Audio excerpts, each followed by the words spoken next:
This is the Get Out the Vote Social Impact Challenge, brought to you by AIGA Arizona. I am Christina Carrasquilla, and I am the AIGA Arizona Director of Education and Mentorship. In my day job, I'm also a professor at Arizona State University, where our classes started today, although I believe NAU, where most of you are showing up from, that you started today or last week. So fantastic. I hope the semester is going well for you. So without further ado, I will go ahead and start this presentation. So AIGA Arizona, or AIGA National, has a Get Out the Vote campaign most years. And this challenge is very much so based on that and inspired by that. But we have a couple of little changes. So we do have a design challenge for you, and here is the overview.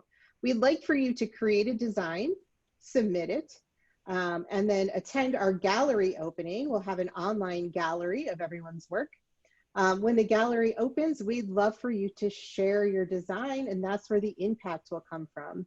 So people viewing your designs will hopefully be inspired to vote, and that will be able to measure through our website. So through the gallery website, we have analytics on so that we can see the impact we have. We can see the number of clicks of people clicking to get registered to vote, or other voting issues that questions in your audience might have. So now we'll dive a little bit deeper into the challenge. So step one was to create a Get Out the Vote design. The only requirements that we have for AIGA Arizona, although your professor may have others if they're assigning this for an assignment, is to persuade people to vote, to provide resources needed to vote. It should be nonpartisan, and it can be any collateral type, again, unless that's otherwise specified by your professor if you're doing this for an assignment. That means we will accept anything for print or digital, from posters to brochures, t-shirts and buttons, to social media campaigns or videos or web banners and animations. Although the collateral itself may not fit into these dimensions, the submission for the gallery must be 16:9 ratio and under 10 megabytes. So that ends up being about 1920 by 1080 or 1280 by 720. And we'll show you some examples of how you can work that when you have a piece of collateral that doesn't quite meet those sizes. So the first is you could submit your graphic that fits the entire screen, that it's purely the file that you're sending. Or you could put it in a product mock-up. For example, if you were doing a poster like this, it's obviously not in the 16:9 ratio, but you could go ahead and do a product mock-up of your work. Now, that again may not fit into your assignment details. So if your assignment specifies a different size, you should submit it at that size. But then when you enter it for the gallery, you want to make sure it's 16:9, and you can use product mock-ups. Danielle, can you verify whether or not that fits in with the assignment or not? Since most of your students are here. Well, the students that are here right now are from the AIGA student group, actually. So my classes, because I haven't introduced the project yet. We're actually going to talk about it next week. Okay. But I'm assigning it as a poster, but this is a good solution to present it without having to change it, the actual layout. So yeah, so there's going to be a workaround. I'm not worried about that. Excellent. So that 16:9 ratio is what the gallery will be showing. So in order to utilize the space that you have, if it doesn't fit into those dimensions, you can do product mock-ups such as this, or something like this. Perhaps you have a series of wearables, and stickers and other collateral that you want to show that are a collection. You can show them as mock-ups like this. You could also be doing something for social media. So here's a quick campaign for Twitter, Facebook, Instagram that you might be able to show your work in as a campaign for social media, or a video. And this is from Instagram, Get Out the Vote videos. These were stories that they had.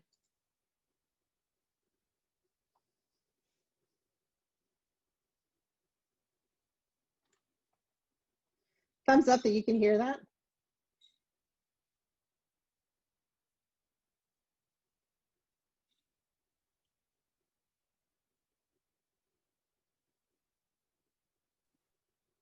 We cannot hear that, Christina. You said, is there a sound to it? You cannot hear that. Okay. Hang on one sec.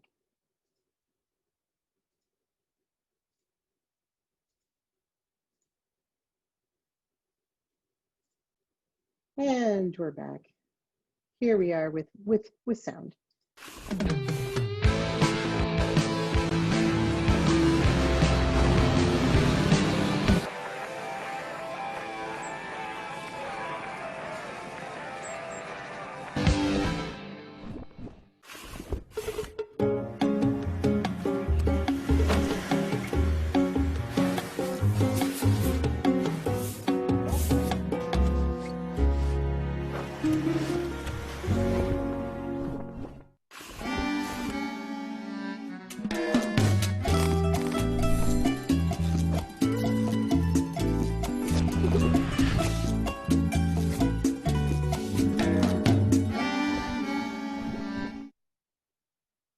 So it could be something like that, an Instagram story or video or an animation that entices people to vote. Once you've made your design, you should submit it. The link is right here, and this presentation will be shared with you. In the submission, you need to include your name, your email, the school you're from, your design file that is, again, less than 10 megabytes, a brief description of your design, and you optionally can include contact information like your email or your portfolio website or a social media site where you keep your work if you wanted people to have the opportunity to contact you. And there is also a call to action button, and this is where we'll be getting that data so that we can share the impact of your design. The choices there is to have a call to action button that goes to general voting and election information, voter registration, how to vote, or you can choose which one it is. So if you have a specific issue or a specific place that you want to send people, you can choose your own call to action for that. So that'll be in the form itself. This is how this might look on the gallery page. So you have your graphic in the background at 16 by 9, and then the information you provided along with your submission will be here in this transparent box. There will be, it's a parallax site. So as you scroll up, your design will be there in it full without anything over it. And then as you keep scrolling, your information will scroll up with it. So there will be a spot on the site where your whole picture is there without anything on it. But so you're aware, there is also this little blurb with your information on it. So it'll have your name and school, the brief description, a link if you want one to your email or portfolio or social media, and then this call to action button that will have the verbiage on it and the link that you want it to go to. That's a little example of what it might look like using stock photography. Ignore that. The third thing we want you to do is to attend our design gallery opening. It'll be on Monday, September 21st between 6 and 7, and the link to join is here. And of course, what we'll do is kind of go through the website and we'll have a look at all of the work. If you are present and you'd like to speak to your work, you will have an opportunity to do that as well. After, so, oh good, it works this time. This is what the website actually looks like. It's an Adobe Spark Parallax page. So as you scroll down, it reveals the next piece of work, and then it reveals your information. And as you scroll down, the next piece would show up if there was one, but there isn't. this is an example. All right, so that's what that might look like. Once the gallery has opened on Monday, September 21st at 6 p.m., it is available to share. And that's what we want you to do. We want you to share it with the audience that you made your graphics for, with your friends and family, absolutely with your classmates, especially your design students. Share it on social media, share it with groups, on Slack, on Discord, on Reddit, wherever your audience is. We want you to share that. The whole point is actually that we'd like to make an impact with our design, and we'd like to register people to vote, or remind them to vote, or verify that they are registered. And so this is the opportunity to do that, and that's how we'll collect the statistics on the impact that your designs have had. So share and share and share. And of course, AIGA Arizona will be sharing it out as well.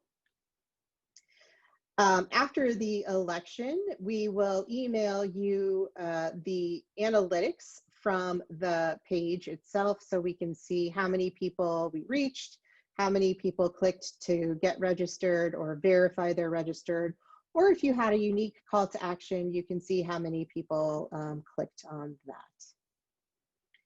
So that's the design challenge. Design something to get out the vote. The real challenge here is not in the design. You know how to do that part. You know technically how to do that. You have design skills. The problem is really the audience. The audience for Get Out the Vote is pretty tricky. And so some of the things that you may think are perfect for an audience might actually completely turn that audience off. And recently, AIGA Arizona's Design for Good committee joined Dr. Ofer Bernstein for a Get Out the Vote workshop. And here to tell you the details from that is Amber Drina. Amber, go ahead and share your slides and tell us about yourself. Let me see if I can do this.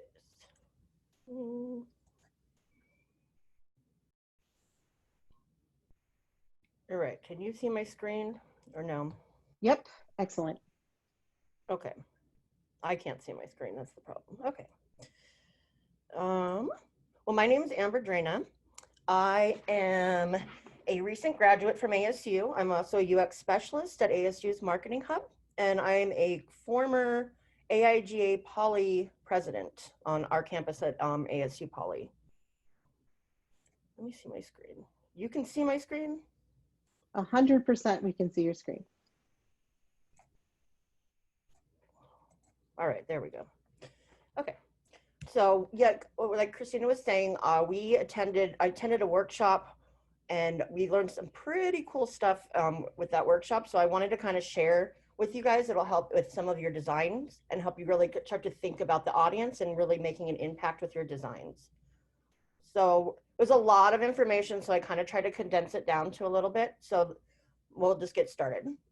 There is 5 major political character types that have different motivations, whether internally or externally. So they can be broken down into duty-based versus rights-based. So you have a whole group of people that think it's their civic duty to vote. So they don't think it's just a right. It's like they are drawn to do it. Either it's their duty as a citizen, or they feel internally driven to vote. And then you have a rights-based section, which is basically infrequent voters that they sometimes vote, they don't vote sometimes, they never vote. There's a wide spectrum of them. Apathetic voters, where they think it's a chore to vote. And then we have the activists, which they believe it's a right for the vote, but they believe in voting for a change, and they're the ones out trying to inspire people to vote. So for this particular presentation, we're going to be focusing on the infrequent and apathetic voters, because that's the ones that makes the most impact. I'll show you on this next slide. So this kind of breaks it down, like we were talking about, duty versus rights. And then there's 2 different concepts of democracy, which is it's a system that helps run the country, or it's a value that drives change. So this kind of breaks down each one of the different groups. But the choir, libertarians, and libertarians isn't the political party. It's just people that feel internally responsible for voting. And then the activists, we don't really have to worry as much about trying to target them to vote because they're already voting. So what is interesting to me is that 60% of the voters that could be voting that aren't, the voters fall into this infrequent voters and apathetic citizens. So that's a lot of room to actually make an impact instead of just appealing to these other people that are already voting to actually get new people to vote. And so for the duration of this, we're going to be focusing on those non-voters.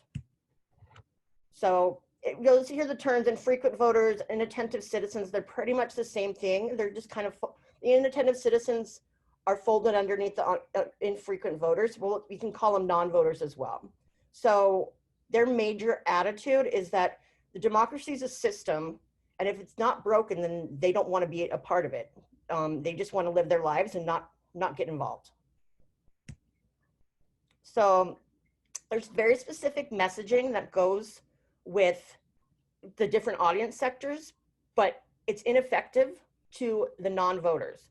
So for example, choir messaging basically shame people for not voting.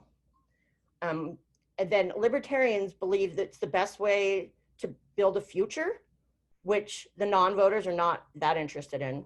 And then activists basically are like, the system's broken, we need to fix it, which does not appeal to non-voters as well because they just want to live their lives.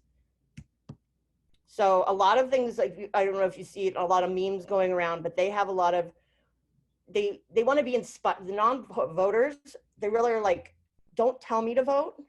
You should tell me why I should vote, not just yell at me to vote. And you'll see them, a lot of times they have a lot of negative excuses, like, oh, this one time I was in line and I didn't even get my vote, or the system's rigged, or they'll just constantly tell you why they don't vote or want to be a part of it. So a little bit about what we're working on right now. The nonpartisan campaigns do not tell people who to vote. It's just getting the vote out. So like part of your assignment was either doing voting registration or get out the vote or educational campaigns or different stuff like that. They all have different timing based on an election year. But the important part is you don't want to do all these things at the same time because it muddles the message. I don't think this will necessarily apply too much for you guys because you're doing it in like a short period of time. It's just kind of food for thought as you move forward. That there's a lot of times you have to do things in different, like by this date, by this date, by this date, so all the messages don't get mixed together, and then people don't know what you're campaigning for. And then, like everything in design, content and messaging really does matter. So color schemes and color coding. The interesting part about that is the color coding for non-voters, it really doesn't matter. It appeals to the other audiences, but it doesn't really matter to the non-voters. They don't care about red, white, and blue like the other parties do. There's also, your messaging goes different for ethnicity and gender and age. There's, if you have celebrities or authority figures, symbols and pictograms that you use. And then the other most important part, just as much as your content, as your messaging and your visuals, is your actual rhetoric.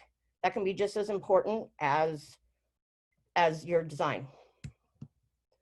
So when appealing to non-voters, you should encourage engagement with the message and use positive-based language to highlight the immediate benefits for them, and invite the opportunity for discussion and reflection, which we'll get into, and I'll show you examples moving forward. But basically, to appeal to them, it's more of a transactional thing, like how is it going to benefit me to vote? And a lot of the no's is don't use negativity or double negatives, don't use ambiguity, don't threaten or demand action, and don't demean the audience, even if it's humorous in nature. So for these, so the picture on the left is the state. That would appeal more to like Republicans because they believe it's their civic duty. It's more traditional, whereas the people the simple eagle design on the right is more, it's more about strengthening the country and changing it for the better. And things to avoid for the non-voters. These might work for other different categories, but the non-voters, they don't do well with negatives. Actually, coming from that workshop, negative is never a way to go no matter what audience sector. So I would avoid negatives. Using celebrities and demands is not ideal either because they will shut down. And if, as pretty as the poster is on the right, if they have to decipher all that text, they're not going to pay attention to the messages as well. And so one of the things is we were talking about different imagery. So you see a lot in political flyers and stuff, check marks versus X's, right? So almost all different, every single group perceived the check mark as positive and then the X mark as a negative. They felt that the X was more like when you get a bad grade in school and your teachers are grading your papers and you get something wrong, they like cross it out. And they always automatically think that it is a negative. One other thing that I found interesting was ballot box imagery none of the audiences even will respond to ballot box imagery. It's overused, it's cliche, it's responded to negatively, and then non-voters will block that imagery out as soon as they see it, because by automatic, there's certain symbols that are seen and recognized by people every day, especially during campaign seasons. And if they're trying to ignore it because they don't want to vote or be involved, their brains will automatically block that out. And then if you really want to break down the specific segments of different non-voters that you could target to target your message to, that you're going to have the most impact there. So you really want to target of the segments you want to target. So you could focus at first-time young voters or new citizens or young visible minorities or people that are almost getting ready to vote in itself, but they're all going to have very different messages that they have to identify with. So for example, using the picture on the top would appeal to minorities, and whereas the picture on the bottom would appeal to youth because they have to be able to see themselves in the imagery and relate. They want to feel something they can relate to and that makes them feel empowered. So if you look at a lot of the political ads and let's get out the votes, they're very simple. They don't use very fancy, non-legible fonts. I found it interesting that stuff that's too abstract or too Art Deco-y like or Art Nouveau is just perceived as being real liberal and too clouded, which might not appeal to certain audiences. You want to avoid anime and comics in a certain sense because those, depending on your audience, they're going to be considered childish. Okay, so here's an example. For example, the poster on the right, it's not taking, I mean, it's feel to older audiences, that's not going to appeal to them at all.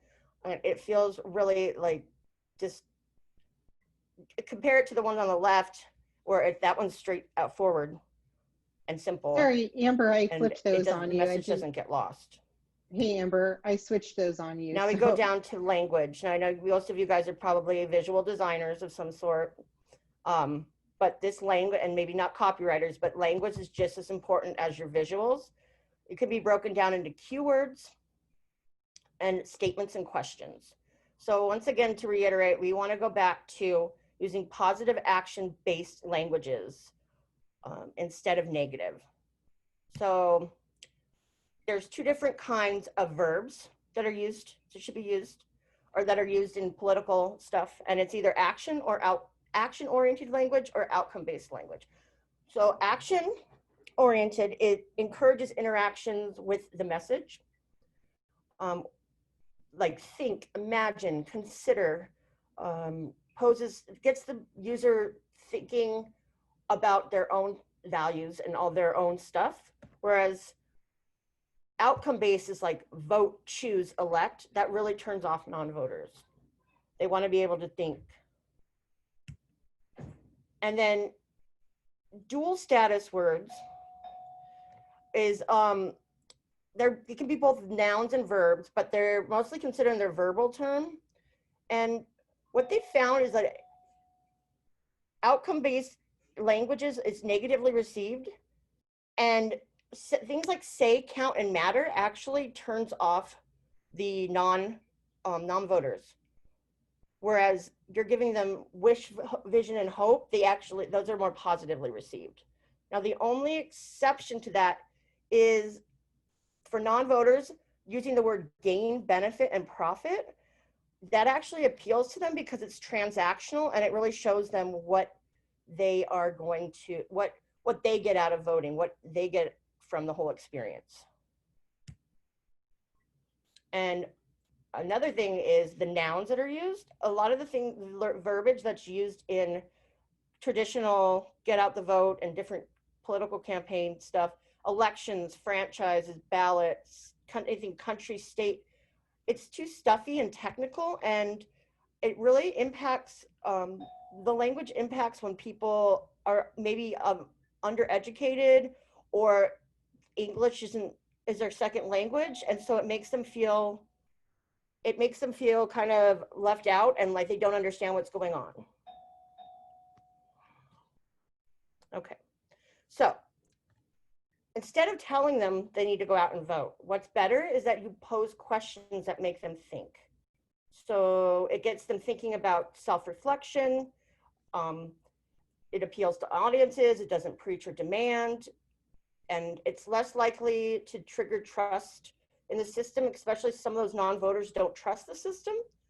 But the key to it is doing it open-ended, so it's not pushing an agenda, and also that it's nonpartisan. So like this poster right here, there's a million reasons to vote. What is yours? That's a good way to get people thinking without telling them what to do. Instead of saying, go out and vote. There's a lot of reasons to vote. What is yours? And it gets them intrinsically thinking about what matters to them. So there's a good versus bad questions, like the ones we really liked was a million reasons to vote. What's yours? In democracy, shouldn't every vote count? And then asking people, do you want change? But there's also the caveat to that is there's bad questions as well. So badgering somebody, so what's your excuse for not voting? Or do you political smear ads, or do you really believe that this person XYZ is where you want this country to go? You can also kill the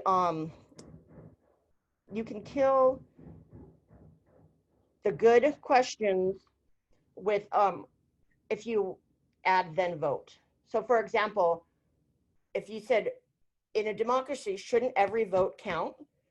And then you added then vote, that would kill the message. So not all questions are good. And then strangely enough, that these ideographs that are larger than their sum value, the words vote and elect actually go really bad with non-voters. So our brains already recognize the words from being in elections, as I was saying earlier. There's a lot of people that will notice, like they'll just tune out, for example, when you're driving down the road and you see all these political ads on the side of the road, the non-voters just immediately block it out. So there's certain symbols and certain words that they notice even subconsciously, and subconsciously their brain blocks it out. So you're not going to get through in that message. So that is what, these are some examples of bad rhetoric for non-voters. Can anybody throw in the chat why they think this one's bad? The one on the left?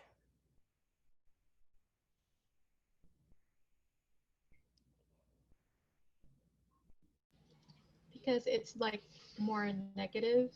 It's not really making them think. It's just telling them do this. Yep, exactly. And it's also, the word counts goes over really bad with the non-voters. What about this one? The one right next to it.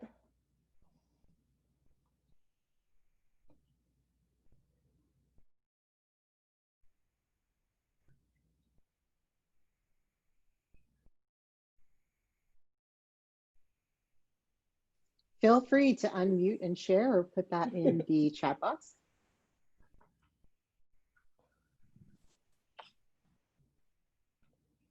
Well, I can tell you one thing that it does well. It uses a check mark instead of an X. So that's a good thing, but it once again uses the phrase vote, which if you're trying to appeal to non-audiences, you want to really pose a question, not tell them what to do. How about the one on the far left corner, bottom left corner? The ballot box is a really overused symbol for voting. Okay, yep, perfect. And then what about the eagle picture? Kind of makes someone feel bad that they're, that they have a bad excuse. Yeah, and that's the easiest way to isolate and turn off a non-voter is by shaming them and saying, well, what's your excuse? That kind of is common sense. Like if you start shaming people, their immediate response is to shut down, right? So that's pretty much it. So anybody have any questions? I think that's all I have, yeah.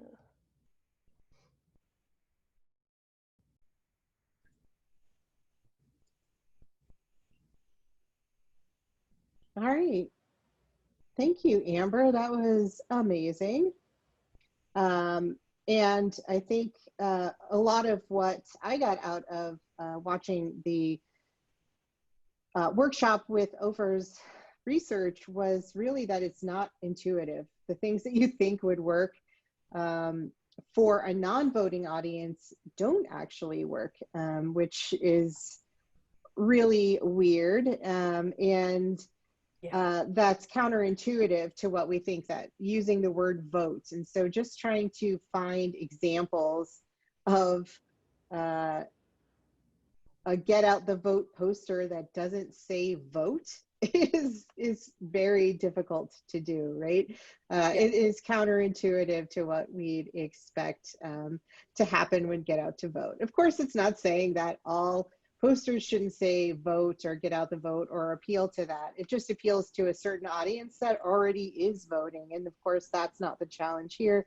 The challenge is motivating those non-voters. All right, so, oops, I have gone back to those slides. So excuse me while I flash through all of them. Here's the presentation super fast. All right.